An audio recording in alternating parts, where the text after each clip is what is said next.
Good evening. Thanks for coming.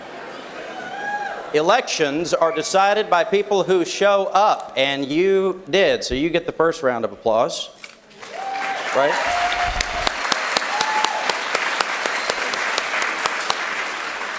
Just remember, you got to show up and vote, too. My name is Scott Braddock. I'll be playing the part of the liberal media this evening. I know I'm going to get accused of that before this is over, so I'll just cut it off at the pass. I'm with the Quorum Report. We're an independent publication in Austin, but I got to tell you that it's great to get out of the Austin bubble and be in real Texas.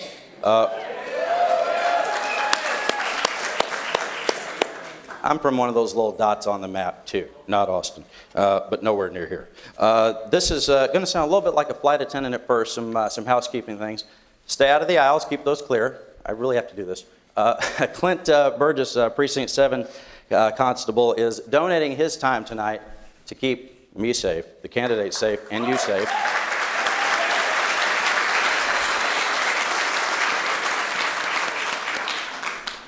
You will be ejected if things get out of hand. The exits, seriously, I do have to do this, are here, here, here, and there's one there if things get a little, well, you know, that's where they are. But don't worry, if we lose pressure in here, nothing's going to fall out of the... The rules of engagement tonight, this was an interesting debate to put together because it is a very closely watched race. I can tell you, in other parts of the state, folks are very interested in what happens, whether Mr. Stickland wins this or Mr. Cargile. However it goes, it has bearing for the future of the Republican Party, future of the state of Texas. And for that reason, I'm proud to be here to do this. This is going to go this way, hopefully.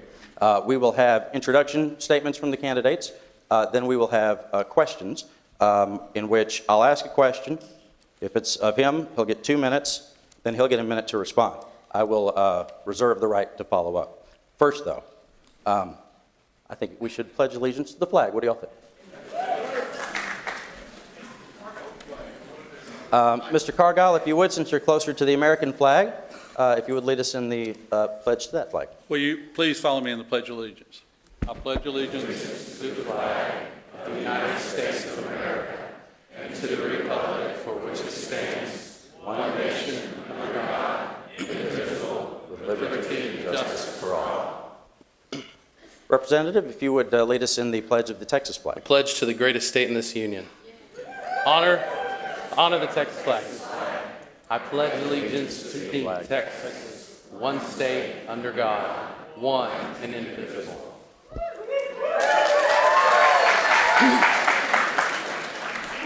And for a brief invocation, well, I grew up in the Baptist church, I can do this. If you would lower your head with me, if you're not religious, a moment of silence, if you would. Dear Lord in heaven, thank you for bringing all these folks here tonight. As I've said, this is one of the most important contests in the state of Texas. We hope that through this event tonight, everyone here can learn more about the candidates and how they're going to cast their votes, which as Americans is their most sacred right. In your son's name, Jesus' name, amen. Amen. I'm not a preacher, but I can flip a coin. So we did that, and Mr. Cargile decided that he would go second for the introductions. So Representative Stickland, you have 2 minutes to introduce yourself to the crowd. Sure. Thank you guys for coming out here tonight. You know, like Scott said, this is a very important race, and there are a lot of eyes on this race because this race will have implications throughout the entire state. When I decided to run 2 years ago, I was 27 years old. And the reason I decided to run is I felt that we needed somebody who was going to go down to Austin and represent the people of this district and not the special interests. For 16 years, it was represented by one person. And I felt like that was too long.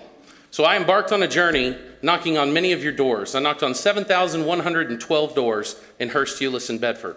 And I looked people right in the eye and I told them all the same thing, that I felt we needed unapologetic Christian conservative people to turn this state around. If you're not familiar, there are a lot of folks coming in from out of state to try and turn this state to the Democrats. And they know that if they turn the state to the Democrats, it will be mathematically impossible for us to win the White House again. That is why it's vitally important that we not only elect a conservative candidate, but we elect somebody who is going to go down there and fight the liberal agenda. Because the folks who are after your liberties, your freedoms, and your pocketbook are very serious about what they want to do. And we need somebody who is going to stand in the gap and be a voice for you in Austin. I stand before you today and I can say with confidence that I did exactly what I said I was going to do when I knocked on your doors a year ago. I've been rated the most conservative member of the Texas House by an independent study by Rice University, Young Conservatives of Texas, Texans for Fiscal Responsibility, Texas Eagle Forum. We've been re-endorsed by Texas Right to Life, Texans for Life Coalition, and I am proud of my record and what I did in Austin, and it's been an honor to serve you. Thank you very much.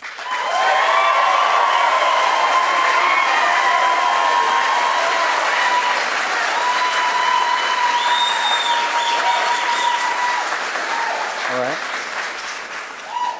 Mr. Cargile, you have 2 minutes to introduce yourself. My name is Andy Cargile, and for the past 4 decades, I've been busy educating grandkids, kids, and parents. And I want to thank you for that opportunity. I started as a coach, became a administrator, and I was fortunate to be principal of Euless Trinity High School. I decided to become an educator because I wanted to make my community a better place. Currently, I serve as one of the many conservative members of HEB School Board. We have been careful with your taxes, and we have maintained one of the lowest tax rates in Tarrant County. My code of leadership is this: put our families, schools, community ahead of politics. Now we are going to talk about a few issues today, and let me tell you something. I'm a man of few words. I prefer action and getting results, because when you get a lot of words and no action, you have Barack Obama. So here it is. I'm a proud and committed conservative, and always have been. When it comes to abortion, there is no debate. Life begins at conception, and we should protect life. I will protect the Second Amendment. That means you can own a firearm. I want to secure the border. That means no amnesty, no sanctuary cities, and no negotiations. I will fight against any new taxes. And I will work to stop wasteful spending. Every single State Department or agency should have to prove their worth, or we cut off their spending. When it comes to improving our schools, I say to the politicians in Austin, get out of the way. Let local school districts do the job based on the values of their community. I'm a proud conservative. No apologies, no negotiations, period, end of story. Before I close, I want to say one more thing. Mr. Stickland, after these 5 months, I know what a commitment it is to have that position. I want to thank you for your service and the dedication you had for District 92.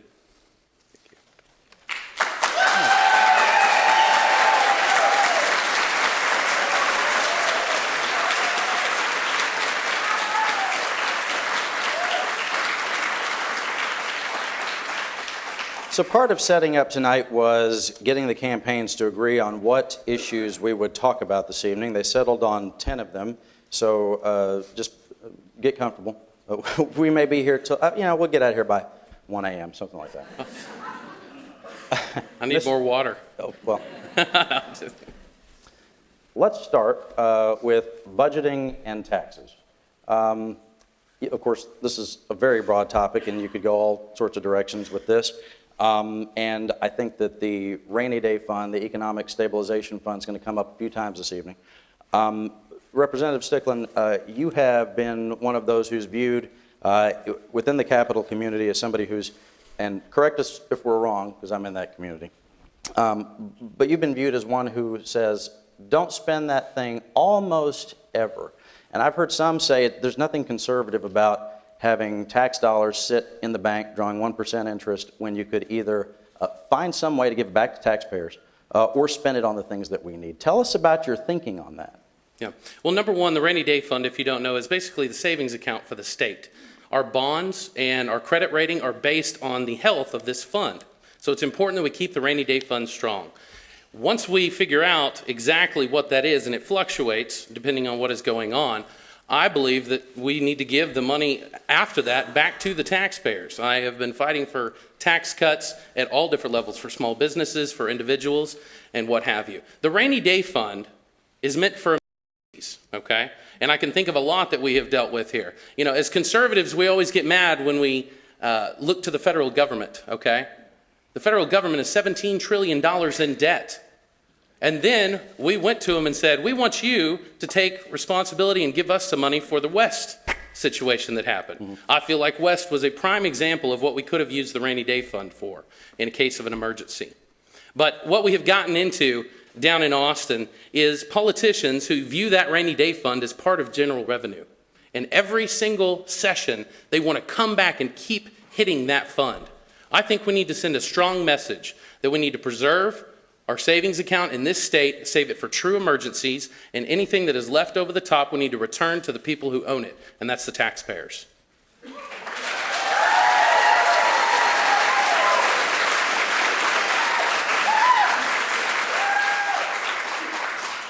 Mr. Cargile, you have 1 minute to tell us about your thinking of, on the subject of budgeting and taxes, specifically on the rainy day fund. What would you do maybe differently as far as how you process this issue? Well, I think the bond rating in '03 when we had $1 billion in the fund was the same bond rating we have with $8 billion. That's the data. In fact, when they took $2 million out for the water, the bond rating went up to AAA+. So that's kind of irrelevant to me. Now, as a school board member, we took money out of our rainy day fund to build an elementary, a $20 million elementary and a $6 million real estate tag out of our rainy day fund so we wouldn't have to go back to the citizens and ask them for more money for taxes. I think in the rainy day fund in our state, if we have a problem either with bridges, and there's going to be a problem coming up, and I hadn't heard anybody talk about those, we need to work on infrastructure and definitely water. And if it's our money, our taxes, help spend it so you don't charge me more.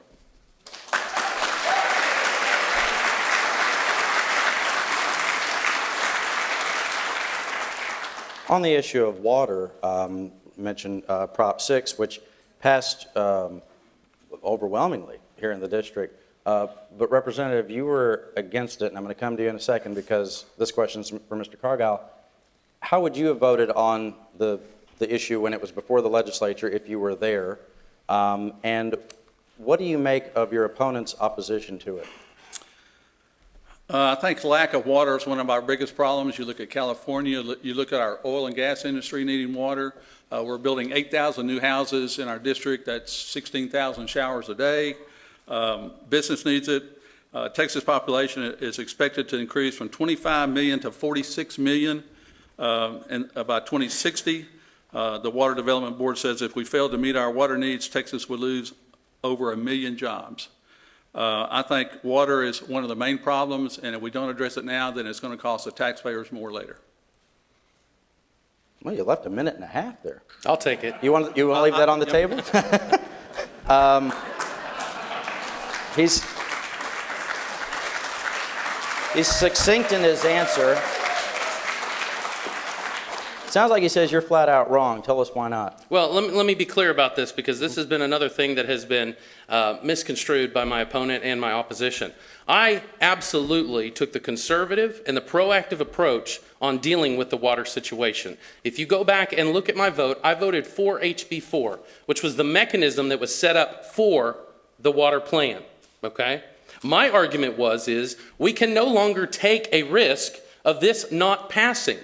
And when the legislature chose to take the $2 billion to set the fund up out of the rainy day fund, they kicked it off to the voters. And the voters could have said no. And we could have been another 2.5 years behind taking water seriously. What I suggested as a conservative was that we need to pass it right here, right now, out of general revenue with 76 votes instead of kicking it down the road to the taxpayers.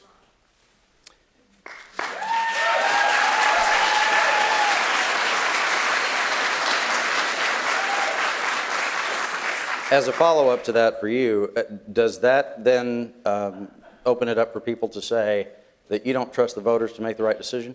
That is absolutely not true. Is that, no?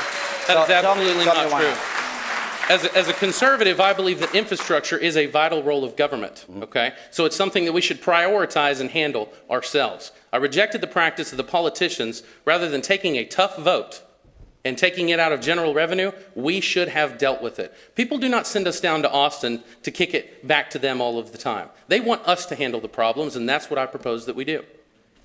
Can I answer?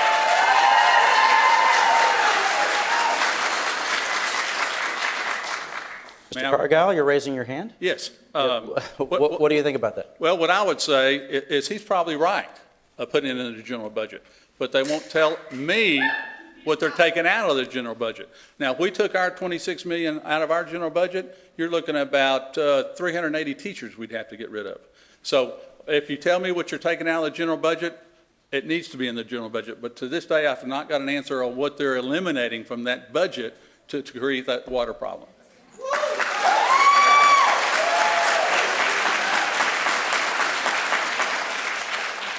I knew it wouldn't take us long to find differences between the two of you. Yeah. Well, tell me about what he just said, which is that there doesn't seem to be enough transparency, and that's one of the topics we agreed to here. The transparency in the budget process itself, how can that be opened up more such that he'd be able to see that, and then maybe you could also trust that if you're voting on this in the legislature, that the way you vote is the way it goes? Well, part of the problem in Austin, and I actually posted a picture of this, is the budget process, okay, is highly secretive. A lot of the stuff that is going on is not presented to us on a daily or hourly basis as they're working on it. In fact, I was handed the budget, which was about this thick, just hours before we were expected to vote on it. And as conservatives, okay, who aren't on the appropriations committee, it makes it very difficult then. And we did mount an effort to say, these programs right here are not the proper role of government. These are not the priority. And we on many occasions offered amendments to take out those unnecessary programs and put them back towards things that were important, like the water infrastructure.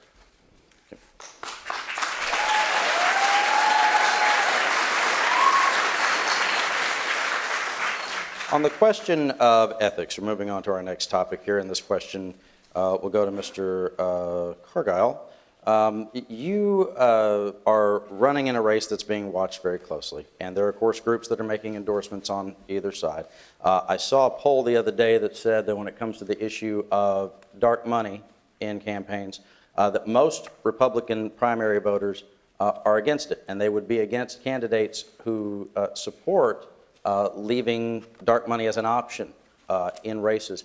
Tell me what you think about this, Mr. Cargile. There are groups that can go unnamed for right now that are very involved in this race and others, and some that are very much against you. But if there were groups that were supporting you and against your opponent, would you feel the same way about it? Tell us about that. Well, I want to start off by saying that, you know, that in the state of Texas, a representative can get convicted of a felony and still collect a pension. I'm not sure I agree with that. I think it's time for ethics reform in Austin on many things. I think I will make a transparency one of my priorities. I will support another version of House Bill 1577, which would strip the pension of any lawmaker convicted of a felony while in office. I will push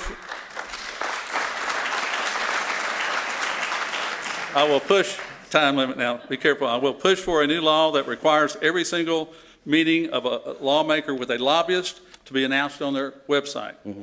I would support legislation that forbids lawmakers from becoming lobbyists for at least 4 years after they leave office. I will file a bill that requires these dark money groups that you're talking about to disclose who is funding their political advocacy.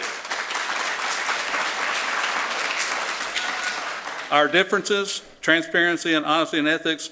Now, this is where my opponent and I have some differences. On November 14, 2011, his first campaign promise was, quote, no more lobbyist money and influence. Then he went out and raised $160,000 from lobbyists and special interests. My opponent also opposed Senate Bill 346. This bill would have forced secretive groups involved in political process to disclose the names of high-dollar contributors. Now, this is not your 25 or 35. These are your 1,000, 10,000, 50,000, 100,000. But he voted no because one former lobbyist who is under investigation by the Ethics Commission told him not to. He could have voted for transparency, but he instead voted for the lobbyist who had helped him raise $75,000. It's time to clean up politics now, and I plan on stepping on a few toes when I get there.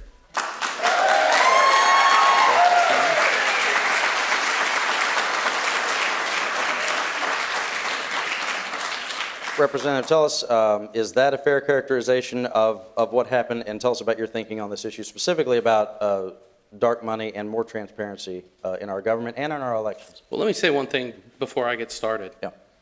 No one in this state owns my vote except for the Constitution of Texas.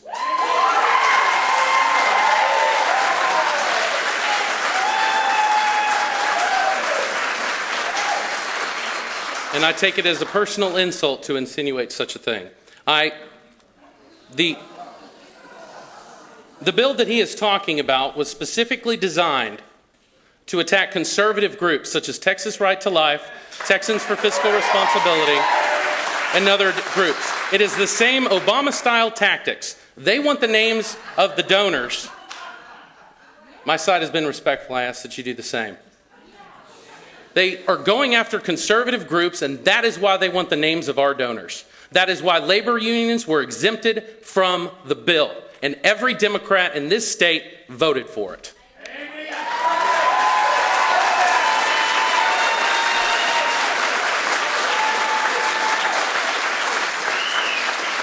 Mr. Cargile, is it fair to say that you support Obama-style tactics?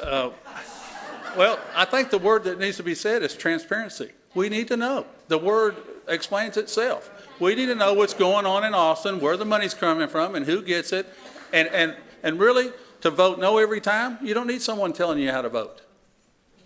Can I address that? Yes, sir. My opponent has accused me of voting no all the time. What he has not told you is that every time you vote no, you are voting yes for something else. Less government, more money in your pocket, or more liberty. So I am proud.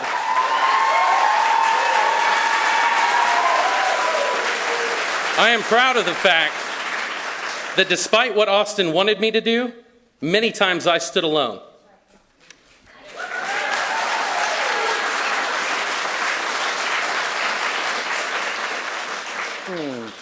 What's not controversial at all? How about immigration? Mr. Cargile mentioned that there should be no sanctuary cities. This is not something that came up in the last legislative session, but it was a real throwdown in previous years. What do you think the state should be doing, Representative, about this issue? Because I think we have reached a point where even if people recognize correctly that this is a federal responsibility and therefore a federal failing to not deal with immigration and border security, we all recognize, though, that it's our problem because we're Texans. Sure, right? absolutely. What does the state need to be doing about this, if anything? Okay, there's a lot of things that we need to do, and this is one of the primary reasons that I got into this race initially, because the person who I signed to run up against voted to take money out of your pocket and give it to illegal immigrants to go to college, in-state college tuition. I have a severe problem with that. Taking money from people who are playing by the rules and giving it to a group that is not. We cannot sit around and wait for the federal government with Barack Obama in the White House to address this issue. It has got too much of a fiscal impact on this state, and we have to start taking it seriously now. That's why we have to turn off all of the magnets that are attracting them here, and we need to get tough on crime. I believe that if we take border security serious, listen, this is one of the reasons why I voted against the budget. It was over a 24% increase across the board. Do you know the only area of the budget that wasn't increased? Border security. And it is a severe problem. And I do not like the fact that even the Republican Party in Texas has been too afraid to address it. That's another reason why we need people who are going to go boldly and talk about what we believe in.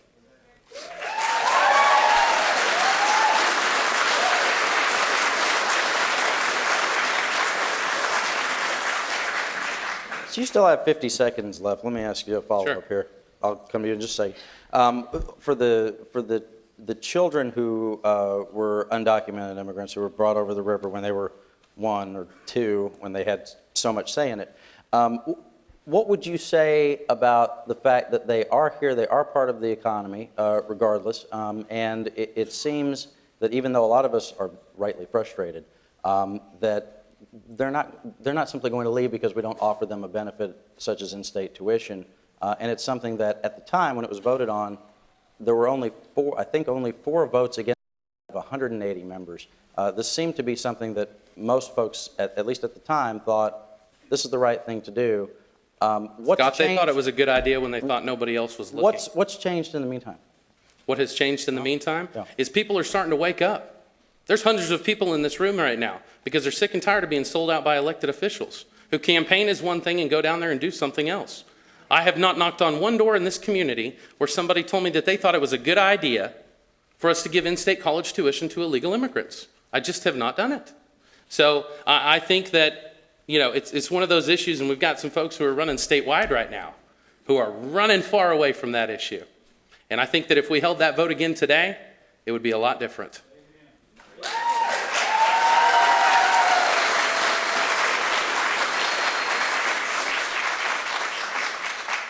Mr. Cargile, you mentioned there should not be any sanctuary cities. Could you name a few of them?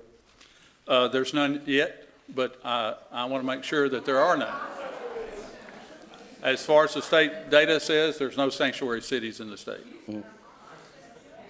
Well, as far as being true sanctuary cities, that's not been. Well, but you do think that the legislature should pass a bill to ban them? Yes. Is that correct? And tell us about why, if you think if there aren't any. Well, let me go back to my program. Is that all right? Let's be respectful. We can do this. I think saying that illegals come here are costing the taxpayers is data proven, and this amount is staggering. And by the Federation of American Immigration Reform, it costs $12.1 billion a year for education, health care, law enforcement, social and government services. The amount is about $1,200 per household. Even more worrisome is the drug cartels and human traffickers are now using our borders to cross. And I would like to say that on this issue, a surprise to most of you, Jonathan and I agree. Can I?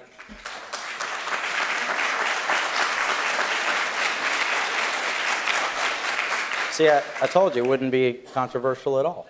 So go ahead. I just want to make a general comment, if that's okay. Sure.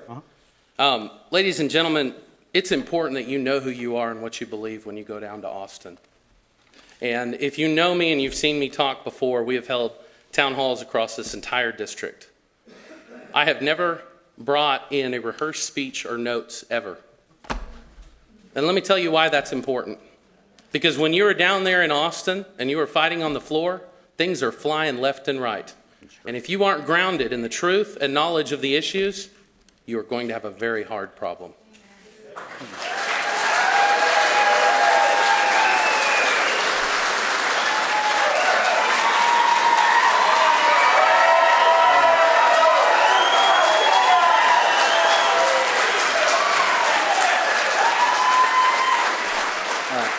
I should ask you the same question, though, which is, can you name a sanctuary city in Texas? Yeah, we have a lot. Austin, we have problems in Louisville. We have a lot of problems here in North Texas. A lot of different cities have taken it up for a vote. This is a problem that we are dealing with right now.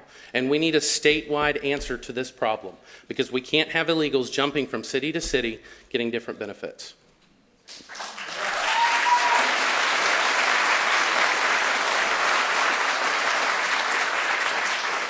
Mr. Cargile, on that question of the in-state tuition for undocumented immigrants, you are an educator. Certainly there have been undocumented immigrants who have come through Trinity High School. And if they get an education... By law, we're required to Right, come. right. That's not on you. My question is, if they do that and they get a quality education there and then they can go to a university, there will be people who say, look, again, they're here. They're educated. We've already spent all this money to educate them, which, by the way, at the public school was totally on the taxpayers' dime. But we can help them get an education, be better members of society if they get a college education. Why would you be against that? I'm against it because they're here illegal, and they need to follow the rules that we set in our state. We need to close our borders and make sure that only people get in like every other country that comes into this state and this country. So unless they follow the rules, they need to follow the rules, even though high schools in the state of Texas, any school in the state of Texas, any kid that walks through that front door, we have to take irregardless, homeless, illegal, up to 18 and 22 as special ed kids. So Okay. I'm not disagreeing with Jonathan. No, he's right. Yeah. Scott, I'll go ahead and be the first one to call you a liberal. Hey, but no, I did We that, can't- not him. Remember, you were all here in the room. listen, Right. and this is very difficult, and I do agree with Andy. He's got the right answer on that. Liberals always ask us to take an emotional response to a legislative question, and that is what gets us in trouble in this state. Sometimes we can't have an emotional response to all of this. We need to respect the rule of law in this state and enforce the law, regardless of the sad stories. That's what gets us into debt, Scott. Is it?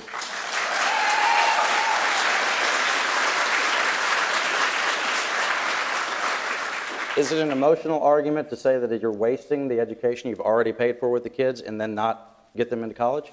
Well, so That seems to be an economic argument. Sure, and I would gladly debate you, But Scott. Here's the Just problem, ask. okay? Yeah. We have spent too much money in this state and in the federal government, okay? And we can't just keep on spending more because we say, oh, well, we've already spent this much. At some point, you have to draw a line in the sand and say, I am not willing to ask these folks to cough up more dollars. You just can't do it.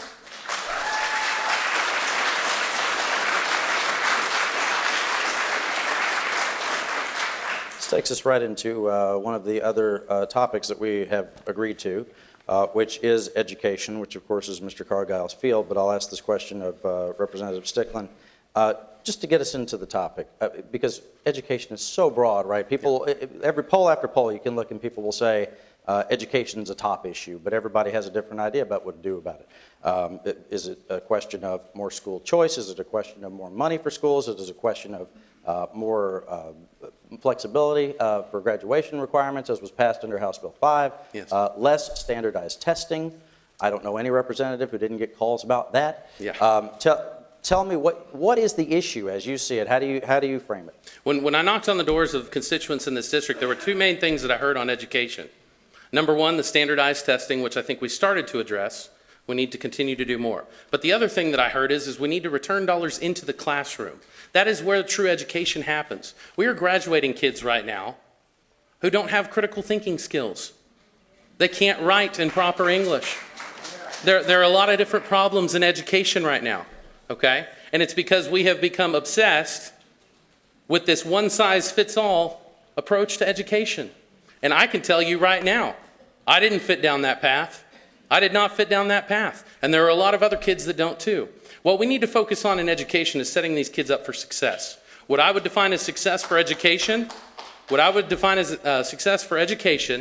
is turning these folks into producers and taxpayers instead of people who depend on the government to take care of them. So,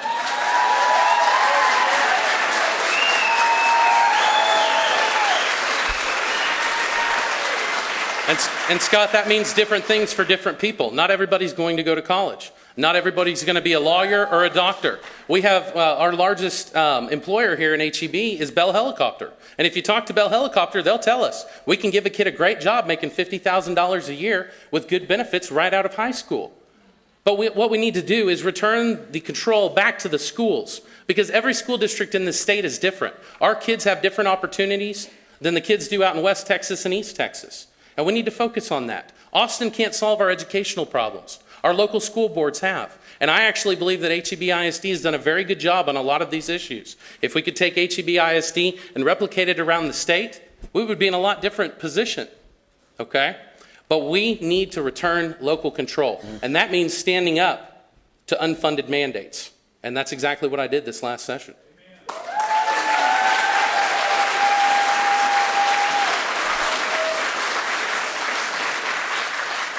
Mr. Cargile, you may have noticed he gave you a lot of credit there. Yes. What is the issue as you see it when it comes to education? I think money is an issue in a lot of places. I think efficiency is the issue in a lot of places. Equity in a lot of places. I'm part of a school board and school district that's been rated by ERG #1 in the state 6 out of 7 years. We run our administrative, it's about 4.5% of our employees, where the regional service center says it should be 11. So I agree with Jonathan that every school district's different and run at a different pace. I think they took $12 million from us a couple years ago and gave us back $6 million. The state law is 22 to 1 in elementary. We do 24 to 1. We had to get 110 waivers to do that. If we had more money, we could hire more teachers and follow the state rule. There's many, many assets to that. But I think the difference is with me and Mr. Stickland is his quote was not his responsibility to help other people's children. It was his quote, not mine. I think it's all our responsibility to educate all kids, because I think that's the way out of entitlement.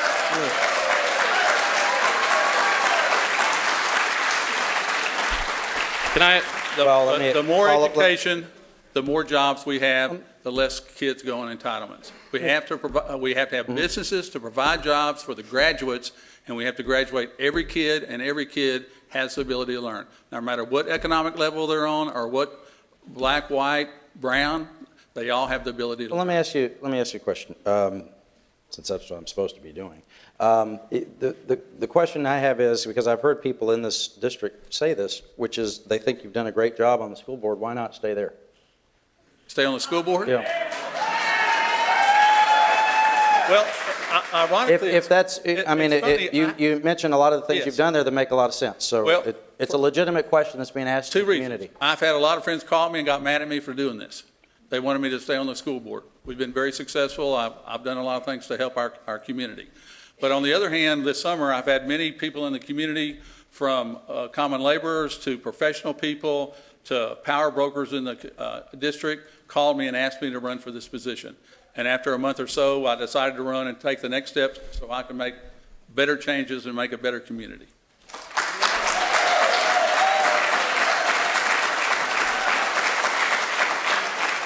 Let me say this. I appreciate everything that he has done for this school district. I truly do.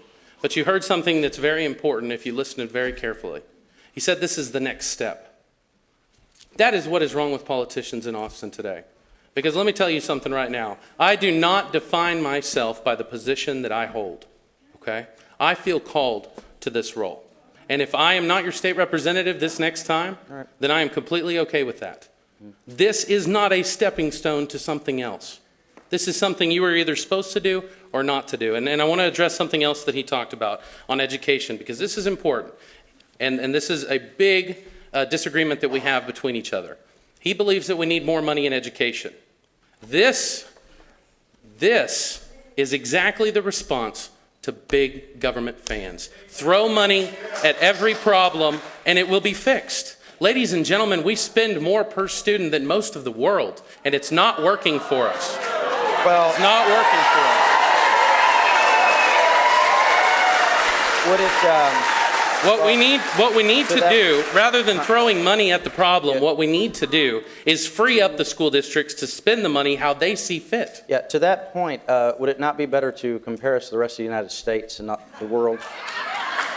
Okay? I mean, We could do that. yeah, so that's what we come in 48. But let me That's say what we this. come in 48. Let me though. say That's this, the Scott. issue. Yeah. If we're building indoor practice facilities for the football team, Yeah. we don't need more money for education.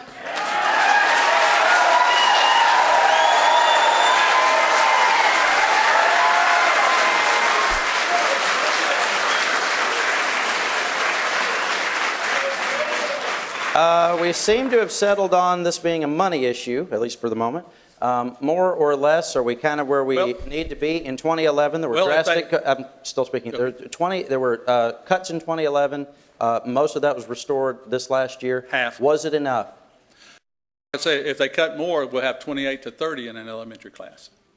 So if that's what we want, that's what we'll end up with. And so what I like to say, though, is every district, like Jonathan said, every district's different.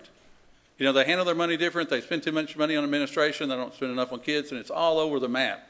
And somehow we have got to get our school districts in the state of Texas on the same page. I guess the page. We have people come from out of state to our district to see how we're doing it. NRG, bang for the buck. They put academics with money spent, and we're doing that well. So I think some districts need money, some don't. We may need a little. I think some districts that are struggles, that have more difficult kids to teach than we do, may need a little bit more money because they may need smaller classes. Don't forget the English as a second language. When I get kids at Trinity as sophomores and they can't speak English, but I have to give them a sophomore or 10th grade curriculum, that's a problem. But I have to get them across the stage to make them taxpayers. Right. So do I need more money to make a smaller class so I can teach them English before they take their biology? And how many other districts have to do that? And that's an unfunded mandate. There's many of those unfunded mandates that I have to have 10 people in class and not 25 to get the job done. So it's a big formula, and there's not a simple answer to school funding, and that's why it's been in the courts for how many years? It's a good question. The way we do school finance in Texas, and by the way, they brought some of the world's greatest economists to Texas and asked them to explain the school finance system. They could not. So don't expect me to. But what I do know what we do is we legislate, and then we sue, and then we have, Yes. And let me legislate some more and then repeat, right? So what do you think? I just want to add one thing, because this is an argument that's coming up in Austin that we will be dealing with, whoever it is, in the next legislative session. You heard my opponent say some schools need it and some schools don't. Ladies and gentlemen, that is wealth redistribution. And we are on the brink.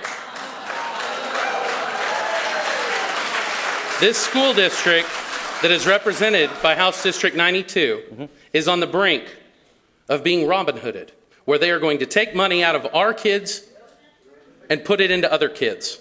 We do not need to do that. We need to make sure that we are fighting for the same dollars for our kids in this community and not subsidizing another area or another school district around the state. Because what that does is it will punish us for being fiscally responsible. And it will reward the school districts like Fort Worth ISD and Dallas ISD that have been failing for decades, because they will take money from our kids and give it to theirs. And we do not need a system where we are rewarding failure. And this is a big issue that we will be dealing with. I think it's very important, Scott. Sure. No, absolutely. Well, let me throw this in. There is only one government service that is required by the Texas Constitution, and that is public education of children. And the reason it's there is because the Mexican government was not doing that, and people were very upset about it. In fact, they picked up guns and started shooting the other way. The issue, though, is that it is for, and this may not be popular, it is for all children and not just the ones in the HEB ISD. True. And so when you say that, it's a legitimate point of anger, right? But at the same time, the law says all the kids get an adequate public education, right? So how do you address that? Well, I'm not for sure that you can say it's fair not to educate every kid. As an educator, what I know, and I disagree with Robin Hood, I want them to come up and get in our traffic and all the troubles we had and to get the same things we do. But what you don't realize, if you don't educate every kid in Texas, somehow they go on entitlements and you're going to pay for them anyway. They have got to get an education, and they have got to get a job, and they have to be taxpayers. And if we don't provide the money somehow, and it's in the courts, if we don't find some kind of equity to educate every kid in Texas, then we're going to pay for them either at Huntsville when they're in prison, or we're going to pay for unemployment. And it's the same thing. What's the difference in tax money and unemployment?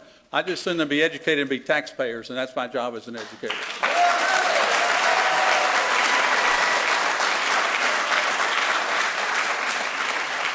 I'm going to move to another one of our topics that we've agreed to, which is also considered infrastructure, as public schools are by a lot of groups, transportation.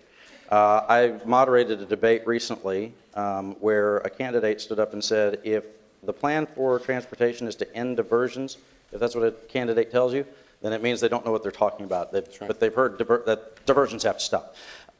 So let's say we do end them.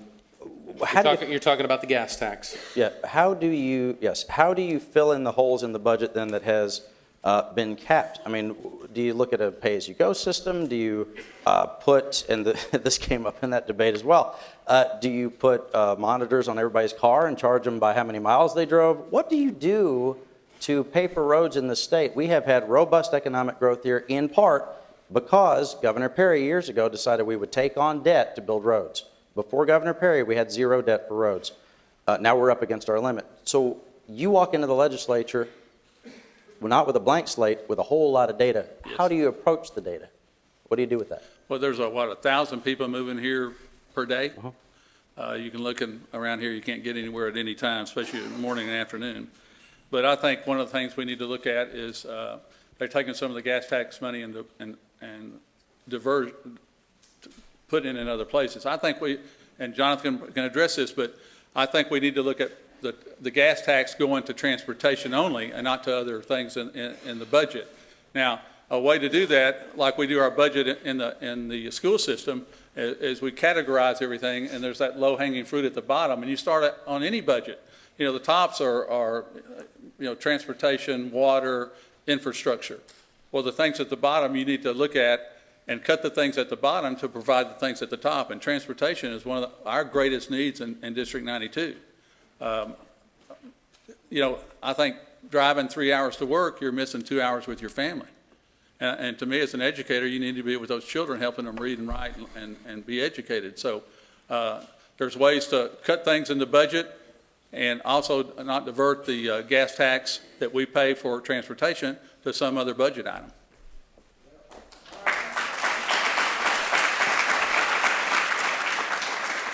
All right, here's the Stickland plan with the magic wand. Number one, we end the gas tax diversion, okay? Number two, the measure that's going to be before you in the next constitutional election will take care of about 25% of our transportation needs. The other part of it that we need to do is we need to dedicate new car sales tax revenue from GR and put it straight for transportation. Straight for transportation. I believe that if you do those three things, and you combine that also with reforming TxDOT, make sure that they are being efficient and there's no waste, fraud, and abuse like there has been in the past, then that will deal with our transportation dollars that we need to get it done. Let me tell you what else we need to do on transportation. We need to quit giving our roads over to a foreign entity and making our people pay a toll for it.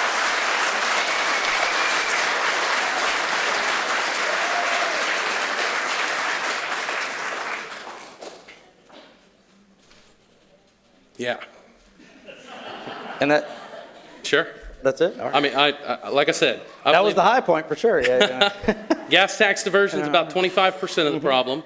25% of the problem is the measure that we dealt with in the last session. Hopefully the voters approve that. And then the other half is dedicating new car sales tax revenue to transportation and away from GR.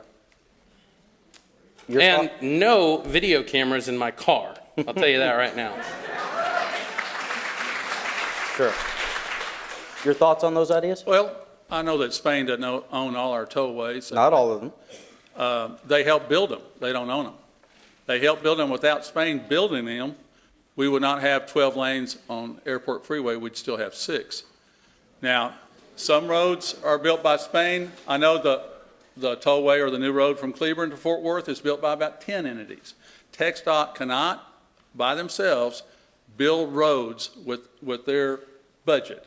So in order for us to have better highways, someone else has to build them. What's the difference? What I don't understand is it's not okay for Spain to build our highways, but we buy a Honda and the profit goes back to Japan. What's the difference? You're driving a foreign car, the profits go back to Korea, Japan, Germany, yet they're a for-profit company. And what we do, just like the old turnpike by Six Flags, is after they're paid for, and we pay Spain for building them, they become ours. TxDOT owns them. So in order to get better highways and transportation, either that or you keep your 2-lane roads and you take 2 hours or 3 hours and go from Roanoke to Bell Helicopter. Mm-hmm. There's got to be a way to solve that, and we don't have any organization or agency that has enough money to do that.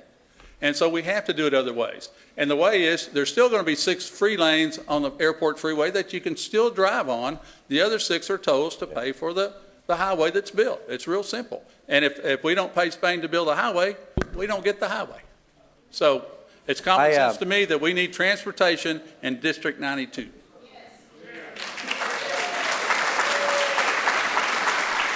I can sense you have a problem with that, Representative. I have a problem with that, Scott. I don't have. What's your solution? I gave my solution, okay? And let me tell you what else I'm sick and tired of. I'm sick and tired of liberals and big government Republicans trying to scare us into submission on issues. We do not have to accept the idea that none of us are going to be able to get to work unless we let Spain own our roads. It's absolutely ridiculous.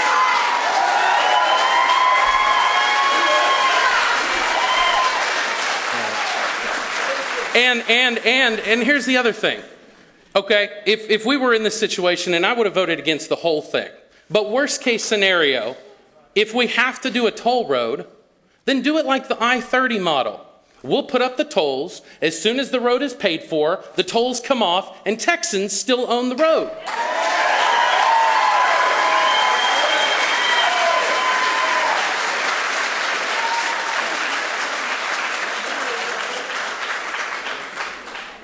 I've talked to TxDOT, and they don't have the money to do that. Period. Look, They don't have the money to do a road by themselves. Their budget's been cut. This is an important thing to point out. Often as conservatives, we get accused of not having a solution to the problem. I laid out 4 different things to solve the transportation problem in this state. It was a solution, okay? It's not, we just need more money and there's nothing else we can do and we're going to deal with it. We are talking about solutions here in this campaign. So the ballot measure that will be up at the end of this year, you will campaign for that? I absolutely Whether will. you win it this was or a not? conservative victory. Yes, absolutely I will. It was a Okay. conservative victory. Do we want to talk about that or move on? Go ahead. Okay. So what we did is they wanted to Conservative take... victory, you were saying. Huh? Right? Okay, all right. So what we did is they wanted to take money that pours into the rainy day fund, okay? And they wanted to take half of that revenue stream, which is from oil and gas, and put it into transportation.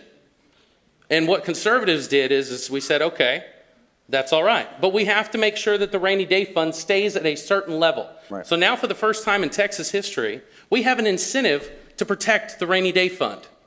Because if we don't, and it goes below that level, that money to transportation is cut off. We also went to TxDOT and said, you must find $100 million in efficiencies. That you have to find some $100 million worth of efficiencies and cuts. So this was a conservative victory across the board. And if you talk to the folks who are down in Austin, it was the conservative movement down in Austin that delivered on this solution. Because when the liberals came, all they wanted was to take money straight out of the rainy day fund. Most of them would get rid of it if they could. And we turned it on them and made sure that the rainy day fund, for the first time in its history, had a floor. But for that $100 million, y'all figure it out. That was kind of the answer on that? Yes, absolutely. Mr. And we'll be Cargile, watching them to do it. Did you agree with that, and do you support this measure that's coming up this year on transportation? Well, I do know that it was $1 billion in '03, and it's $8 billion now. It's supposed to go to 14. Why is it called the rainy day fund? I don't, I think when the taxpayers are needed, and I'm not saying spend the entire rainy day fund. We didn't spend ours in our school district. We're way above the state requirement. But there is a need in Texas, and if that's the rainy day fund, we're stuck in traffic for 4 hours. There's a problem. And it's our tax money, so let's, instead of going to the taxpayer to ask for higher taxes, we have that rainy day fund. Now, I don't want to run it down to 0 or to 2 or 3, but let's see how much we have and how much we can take out to help the taxpayers to do what we need to do with whatever money we have.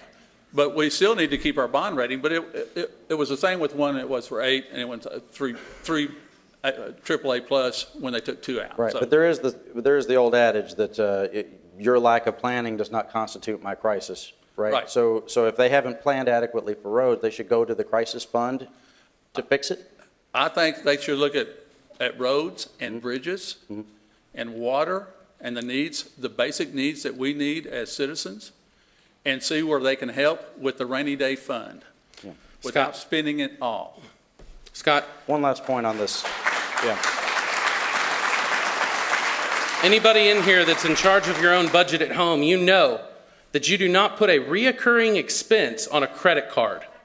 We have to build this ongoing expense in transportation out of our budget and not go and put it on the credit card.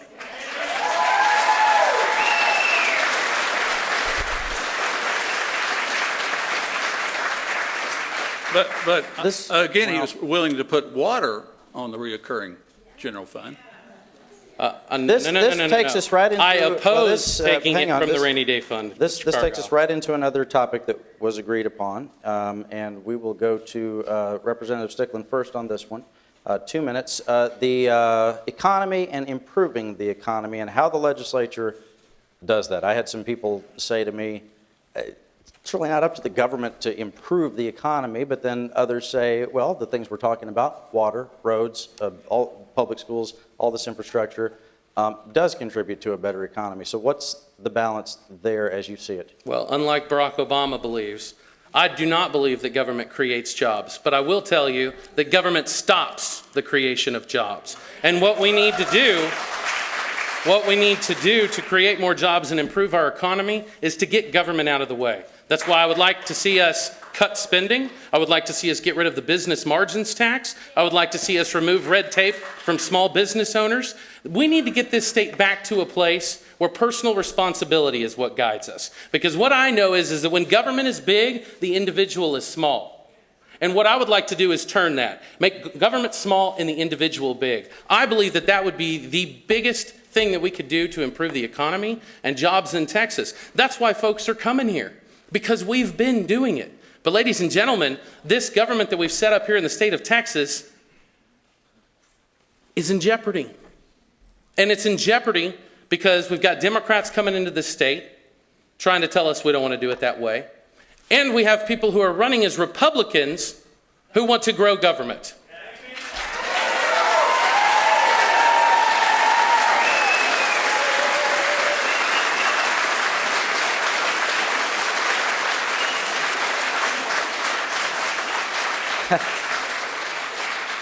Mr. Cargile, your thoughts? I think we need to stay the course with less regulations, less taxes, probably education so important. I know that companies come in and one of the first things they ask is how good the schools are. A great example of that is Frisco. I think they have 5 or 6 high schools now. They were a 2A high school at one time. And I'll quote the mayor of Frisco, Meyer Masso, recently said the first thing companies ask for when looking at his city is how are the schools. And so I think we're doing fine. We need to be careful about the water because it's so important to small businesses and big manufacturers. And we need to make sure that we keep the basics on our mind when we do our budget, make sure those are taken care of. And I think Texas will continue to grow. Scott? Can I address that? Yes, sir. All I heard, and correct me if I'm wrong, is that we need to keep business the same as it has been, and we possibly need to spend more on education. That is not my dream for Texas. My dream for Texas is making it better than it ever has been before. And we're not going to accomplish that by going down the same path. We need to demand more from this state than what we've been getting. And we can do better. We can. And I will help it do that.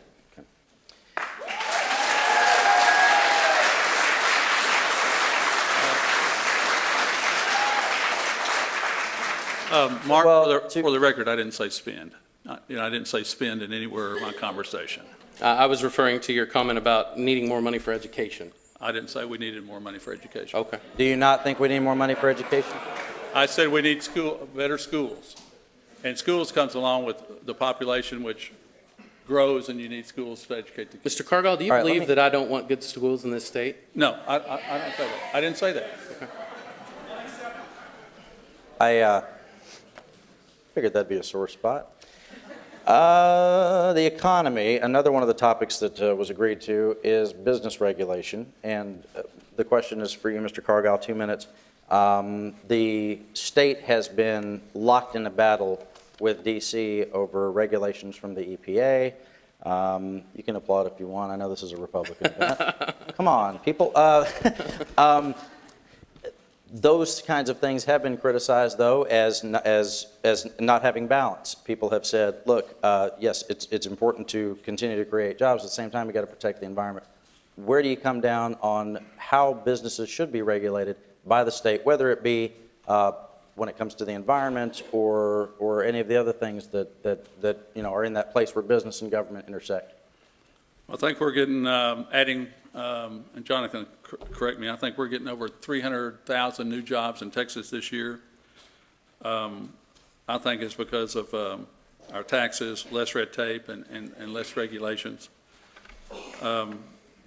I think we need to stand up to President Obama with the federal bureaucrats trying to take over and tell us what to do here in Texas.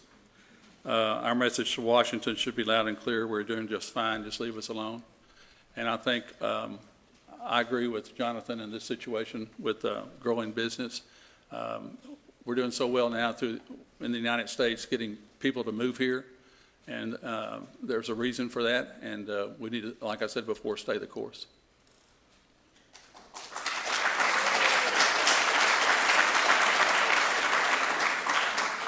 Yes, sir. I agree with Andy. I'd put it a little bit differently. The EPA can take it where the sun don't shine. Let me tell you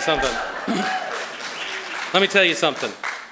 We have got to stand up for this state on the 10th Amendment and tell the federal government, you are not going to come in here and tell us how to run our state. It's not going to happen. We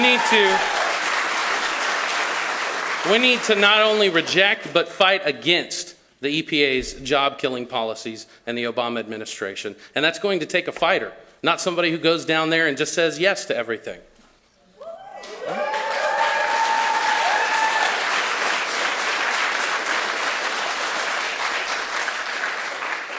Sounds like you agree. I'll move on. The next topic that we've agreed to is abortion. Let me go to the representative first on this one. 2 minutes. Of course, there was the epic throwdown right at the Capitol this past summer over the issue of new abortion restrictions in Texas, some of that working its way through the courts now. This is one of those issues where people see it in black and white, right? That you're either over here or you're over here, and not much nuance. Tell me where we're at with this. In your estimation, has the state done enough? Does more need to be done? If so, what? Absolutely. The state needs to do more. Absolutely do more. If we don't get the life issue correct in this state, nothing else is going to make sense. It's just not. And that's why I was proud to not only vote for the pro-life legislation, but lead on the pro-life legislation. And if you look at what was going on, your Tarrant County delegation fought hard. We did not leave the Senate floor. We did everything that we could on that bill. I had the small task, and I know this may sound a little strange. I called a point of order every 10 minutes while the Democrats sat on the Texas House floor to make sure that bill got through as fast as it possibly could. I spent 7 hours on the Texas House floor with a stopwatch, making sure that we weren't going to lose 1 second and risk that bill not passing. I think we need to do more. I think we have to do more. And I want this to be a place where we value the sanctity of life, because I truly believe that all life is God ordained, and this is the absolute most important issue to me.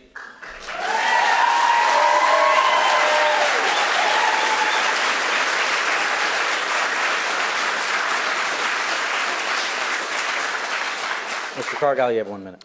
I'm pro-life, as is Jonathan, but we have some disagreement when it comes to children after they are born. Mr. Stickland was one of two representatives that voted against House Bill 740.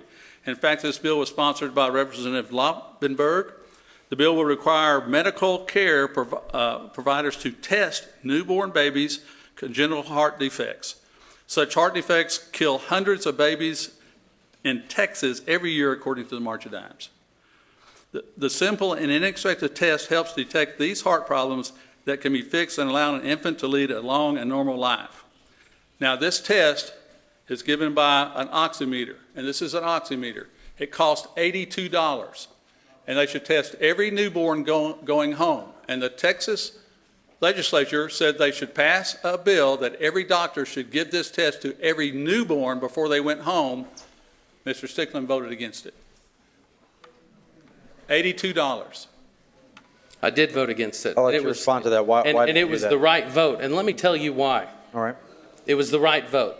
Because while this may be a good idea, it is not the government's responsibility to get in between my relationship with my doctor.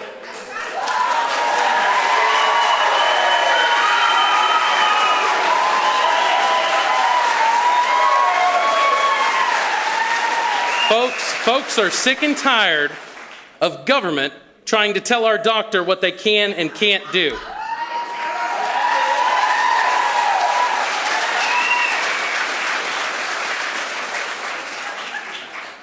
Mark, if I knew I could save one life with $82, I would do it.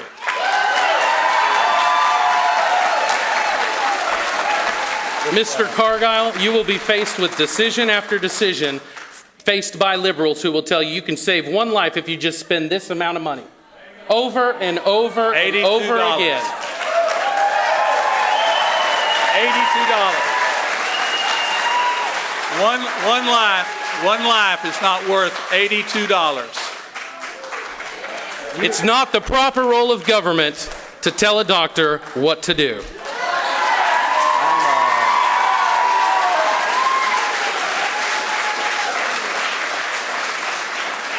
I'm going to go ahead and be the one in the room to say this. That doesn't sound a lot like what the people in the orange shirts were saying during the abortion throwdown this summer. No. I mean, the people who are pro-choice, the argument they make is that it's not the government's role to tell the doctor and the patient what to do. It is the government's role to protect our right to life, liberty, and the pursuit of happiness.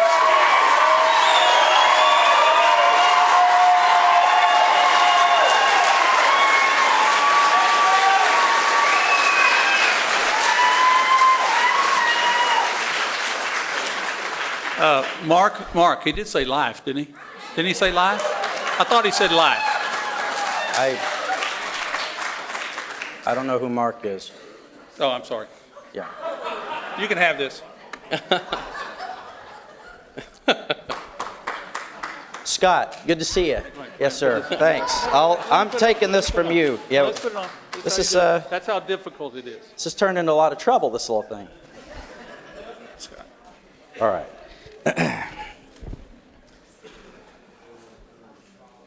They said there would be fireworks tonight, and they were right. And we knew it when we came in. They were right.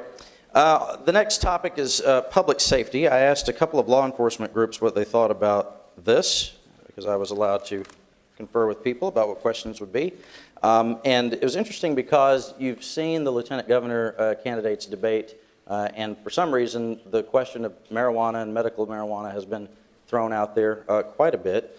I think Jerry Patterson had the only slightly different answer on this. But Governor Perry has said that he's for decriminalization, not legalization, but for a lessening of penalties, because basically the philosophy is that we shouldn't be punishing people just because we're mad at them. We should be punishing them because they actually did something to hurt someone else, right? Mr. Cargile, tell me what you think about this question of how to deal with medical marijuana and legalization of marijuana recreationally as well, because this is something that's come up in the election overall. I think that's where California or Washington, Colorado. Yeah. As an educator, I think marijuana definitely hurts the education process with just about every kid that does it. I know it's detrimental to the family structure. It also is illegal and puts kids in jail when they shouldn't be in jail at that age. Puts them behind to get their education. I also like to say that synthetic marijuana that's sold in 7-Elevens, that Mr. Stickland didn't vote to make it illegal, should be illegal, is for the safety of all our kids and our family, not to have synthetic marijuana or real marijuana to the process. And so I'm against any legalization of that. Medical use, I'd have to see the data. We're a data-driven district in HEB, and we make all decisions on that. and I haven't yet to read any of that because it has not come to Texas. Representative? Well, first of all, let me say this. You don't always have time to look at the data, okay? So you better know what you believe and what you stand for before you get down there. And I am sick and tired of this campaign that being the answer. Well, I'll look at the data. These folks aren't waiting on that. We need to know where you stand on the issues. And I want to address the bill that he said that I voted for. On the synthetic marijuana. Synthetic marijuana. Yeah. It was not synthetic marijuana. It had to do with salvia. You're right. Okay? And salvia is a hallucinogenic that you take from a plant called the Mexican sagebrush. And if you take the Mexican sagebrush and you extract all the stuff out and you compound it, then kids can smoke it and get high for 10 minutes. This is obviously a very bad thing. But this is why it's important that we have a legislator down in Austin who will look at all the details of the bill. Because the bill... Excuse me. Hang on. All right. Guys, let's be respectful. Yeah. Seriously. The details of the bill that were the Mexican sagebrush outside of its normal habitat was going to make somebody a felon.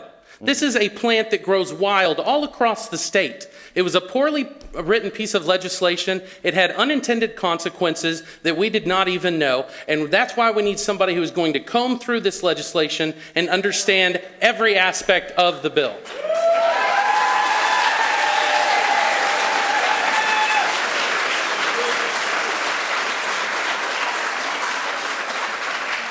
Did you want to respond to that? It's still bad for kids. You can buy it at 7-Eleven, and what they do, what I've learned from the several police departments, is what they do is several places make that substance illegal, and then they change the chemical in it, and then they can resell it. So it's just, you make one illegal, they make another. Make one illegal. And I think it should all be illegal to any student or anyone that, I know that I went to a funeral of Trinity kids, smoked salvia, synthetic marijuana, passed away. So I know it affects the younger kids that don't make the right decision at the right time. And as young as we've been in our lives, we make bad decisions, and we can't have that opportunity out there just for them to buy from stores. But Mr. Cargile, what I want you to understand is this bill that came before the Texas House wasn't whether this was a good thing or a bad thing. It was a bill that was going to turn somebody into a felon for having a Mexican sagebrush out of the ground. That is what we are talking about. We're not talking about whether that was a good thing to give a teenager and let him drive around or not. Are there things that could have been done to the bill that you would have voted Absolutely. for? There were numerous amendments that we were talking about. Whether it's actually banning the sale of it. But that is not the bill that we ultimately voted on, and why I could not sign off on a bill that had unintended consequences. This is a plant that looks like a bluebonnet. It actually grows wild on the Texas Capitol grounds, literally. That should shock no one. Okay, what? Let me. Oh, what a session it was. Yeah. Good room, good room. This is the last topic we've agreed to. I think we're going to get you out of here at 8 o'clock like we promised. The last topic is guns, and the question goes to Representative Stickland. There has been talk on the campaign trail up above y'all, up at the, I hate this word, gubernatorial level. Yeah. Wendy Davis has talked about open carry, and some people said, well, that doesn't sound like a Democrat to me. Others said, wow, I don't even know a whole lot of Republicans who are for open carry, not what people would call mainstream Republicans, not for that, but there are some people who are in favor of that. This is a state that is very friendly toward the gun owner, and most Texans would say rightfully so. But are there other things we should be doing, like open carry, other things we should be doing to protect gun owners' rights? Absolutely, and I think it's pathetic that we've gotten in a situation where this isn't a right that's granted by the Constitution. I believe the Second Amendment already states clearly that we have the right to protect ourselves, that we have the right to bear arms, and that's why, Scott, that's why I'm proud to be endorsed by the NRA and the Texas Rifle Association and Gun Owners of America. I stood firm on all of these issues, whether it's open carry, campus carry. I believe that you should have the right to defend yourself however you deem necessary. But let me say this too, because this is an issue that's going to come up in the next session, and I think I have a minute left. Just about. A lot of different states are talking about either concealed carry or open carry. We have to make sure that we don't lose the option for either. I'm not willing to give up concealed carry for open carry. It has to be both. Because as anybody here that's a gun owner knows, different circumstances call for different things. So I want to make sure that we don't lose ground on where we've already gone with concealed carry and open it up for open carry as well.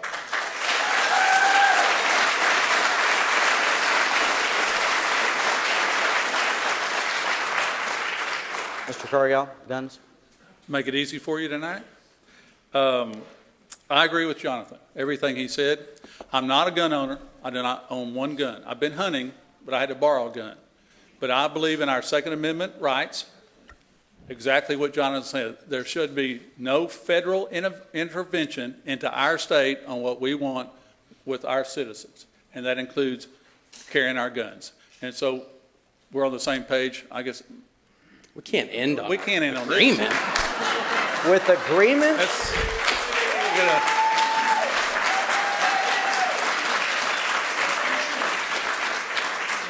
Ending with agreement? You don't want to say anything about that? That you don't agree, that you agree? Or Well, anything? Come on. We're good. This crowd wants a show. Oh, you're good? All right. At my discretion, the closing statements now, and Representative Stickland will go first. I went first, so you said I could go last. No, I don't mind going first. That's fine, but you said, since I went first, I'll go first, that's fine. go But you first. did say opposite. I'm good. Ladies and gentlemen, if you can't 4 tell, minutes. there are massive agreements in the way that we view government, okay? I believe, like I said earlier, that government has to be small for us to be big. I know that the free market system works. I want Texas to be a place where you can come and put your capital on the line, work hard with integrity, and make something of yourself. Make something of yourself. You can take something and turn it into something that it wasn't before. That is what makes this state great. And it's not government that gives us that ability. It's the individual. And that's why I fought tooth and nail down there in Austin to enable you to do and live your life the way that you see fit. And I proved it because every single conservative group in this state has ranked me as the most conservative member of the Texas House. But not only that, I fought tooth and nail to stop bad legislation. I called more points of order than any other state rep in this entire state. I was the only state representative to stand up on the local and consent calendar and knock off bad bills. And that included bills for our own school district. Because we need people who are not only going to vote the right way, but fight. And we need somebody who is going to come back and be accountable to you instead of the Austin establishment. Folks, when I went down to Austin, I thought that I was going to be able to get up on that back mic or that front mic and change the minds of lawmakers. But the sad reality when I got there is that a vast majority of the 150-member body did not have any principle at all. They stood up there, put their finger in the wind, and saw where it was blowing, and that's how they based their vote. We need people with principle, people who are going to stand up. Stand up. Ladies and gentlemen, we are running out of time to get this right. I remember that my father used to say, I am involved in politics because I'm worried about your grandkids. It has escalated so much with Obama in the White House because I'm worried about my kids right now. I'm worried about my job right now. And that's why we have to demand that Texas stand strong and be the place that we want it to be, a place where the individual is bigger than the government in Austin. And I promise you that if you give me the opportunity to represent you in Austin again, I will not stop.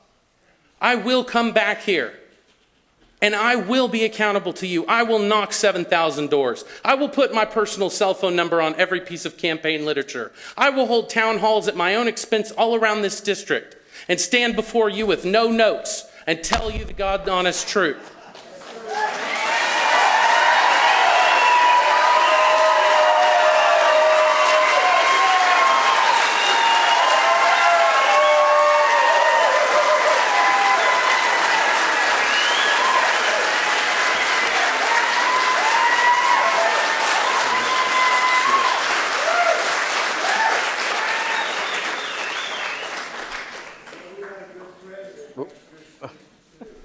Mr. Cargile, you Okay. have, I thought we were talking you about have the 4 issues. minutes, Mr. Cargile. I thought we were talking about the issues, not the way we make our presentation. But just for Jonathan, I'm going to read mine. Indulge me. Jonathan, I'm going to read mine. It won't take long. Well, you only get 4 minutes no matter what. 4 minutes. So, Hey, you're out of here, Scott. Yes. Friends, you have heard enough from us tonight. I know you want to get home to your families, so my closing remarks will be brief. For 40 years, you have allowed me the honor of educating your children. Today, I'm asking for the honor of being your conservative representative in this Texas House. Once again, here are my principles. Protect taxpayers, improve our schools, stop illegal immigration, protect the unborn, bring ethics and transparency to Austin, defend the Second Amendment, take care of the basics first, and cut government waste. Never apologize for being a conservative, and my advice to the politicians in Austin is simple. Stop talking, start doing. Seriously, get something done. Sometimes the easiest thing is to do is nothing, because saying yes means you have to take responsibility for your decisions. I've always stand strong on principle and always do what's right for our community. This means putting our families, schools, community ahead of politics. And I would like to have your vote between now and March 4th.